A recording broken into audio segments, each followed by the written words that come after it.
A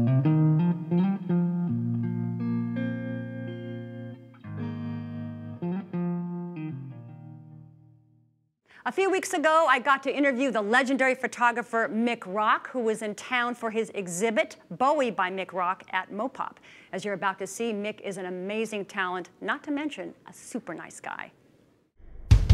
I think the name infiltrated into my psyche. If you wanted a rock and roll photographer, what would you call him? You'd call him Mick Rock. I'm sorry, it worked out that way. I take no blame for my name. I love your name. It was nothing to do with me. I was spawned that way. That's how it came. That's how it happened. Well, it was Michael Rock. My mother never called me Mick. Yeah. Well, it's the perfect name for you. Wouldn't have worked in an earlier generation. It only worked when, like, the Scruffy Brigade came along and, like, the Yobbos and I fit right in. How did you meet David Bowie? Was it just in the scene that you... No, it wasn't quite that. I did seek him out. I had someone to give me a copy of Hunky Dory, a press copy. Played it so many times, I scratched it, and to actually go and buy one after that.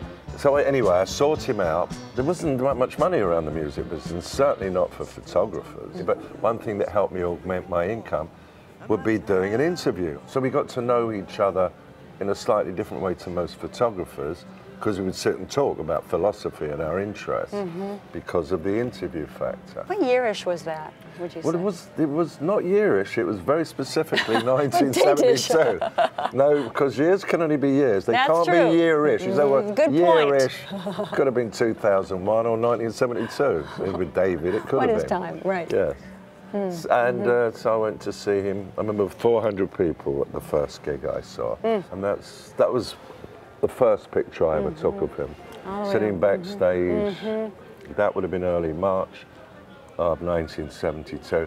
By June, I think, they released Ziggy Stardust. It was March, April, May, only 3 months later. He was getting 1,000 people.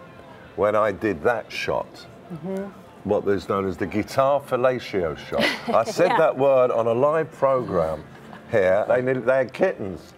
Oh, fellatio. Oh my God, God. And I said, well, that's what it's called. I mean, I can't help it. You're not making up the word. Why do you think people were so enthralled, and still are, with David Bowie? With David Bowie. Why? I mean, he's a great artist, obviously. Incredible artist. But I tell you what's fascinating with him. God bless the Rolling Stones. They go out, fill up stadium, whatever. And but they're basically a sophisticated 60s band. But David was not mired anywhere. He kept moving and changing. And, I mean, look at him, look. It's the same guy, and you can see it's the same guy, but look, all the different, I mean, they're all different. So many different, yeah.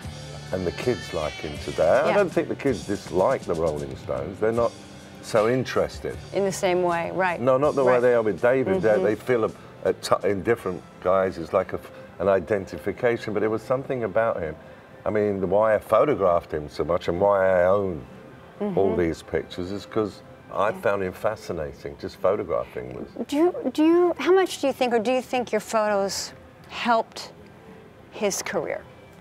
Let me put it to you like this. I think I'm glad, and I think everyone's glad that I was around at this key point when no photographers were interested. I mean, it wasn't like I was the Sugar Plum Fairy who threw fairy dust all over him. There was obviously something starting to move. Right. And then, of course, Starman was released, and then Ziggy Stardust, which underscored it all. And then everyone became interested. And then Tsukisa in Japan got those great costume pictures, that great black. Some of your pictures are very iconic. They're really burned into our brains. Many of them. And not just David Bowie, darling. No, that's what I mean. Not just David Bowie. I mean, Iggy and Lou and so many others. What do you think you were doing differently, or were you from other photographers of that era? I don't know. I think my interests were different. Yeah. Because this wasn't. I mean, because Lou and Iggy were still subterranean when they showed up, and I did the picture of the three of them. Yeah. And David was only just breaking out. I mean, I was drawn to what I was drawn to, and when I took LSD.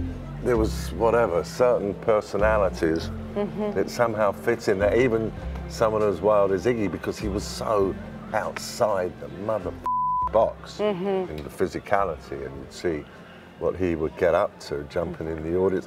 But somehow again, in Lou's case and Iggy's case, on the Transformer, and then the Raw Power pictures, right. became their image. Right. I mean, yeah. what... Did you know they were going to hit? Did you think those images were going to hit? No, I didn't. What did I know? Yeah, right. What could I have? Right. What could any of us have really known? Right. Well, I think the fact that also it seems to me like you were really a part of it. You weren't an observer. No. You were a part of it. That's a very different perspective to have. Yeah, I wasn't owned by any magazines. Right. I mean, I was complete, what I called a free radical. And it just was like a monster, kept rolling, and then commissions started to come, like Queen, you know? Oh, yeah, the Queen. That was a beautiful, Queen, that was such a beautiful cover. My God, and it's entirely amazing. mine. Concept, a knockoff from a Marlene Dietrich picture. Freddie, and he's thinking more than about the picture. Yeah. I could be Marlene Dietrich. Yeah. Well, I suppose the way these people are in person, I mean, I could always separate. I was the image, the aura, the thing. Right. Not the reality, but I've got pictures taken of, Lou and David, the ones I took, most intimate ones. Chris and Debbie, I've got some cool, more intimate ones. But with David, yeah, I always respected him. You see the things I wrote years ago. It's all how I felt about him, even before he got really famous. It's all there. It's on record. Did you see him near the end of his life? No, I communicate. You couldn't tell from the emails. Let me, how you doing? He would always say he was doing fine. Yeah. Well, we had to communicate because of the book. I think one of the last things was to tell him how well the book had done. It was like the fastest ever selling Taschen book. And he went, wow, that's really nice, Mick, isn't it? Oh, that's sweet. I mean, that's very sweet. Yes. Yeah. Yeah. That's beautiful. He was a gentleman and a scholar. Yeah. What else you want to ask me? I think we're good. Yeah? We're totally good. You're sick of me already. I love you. No, she's sick of me. Can I get a picture? Can I get a selfie with you? Ready? And here we go.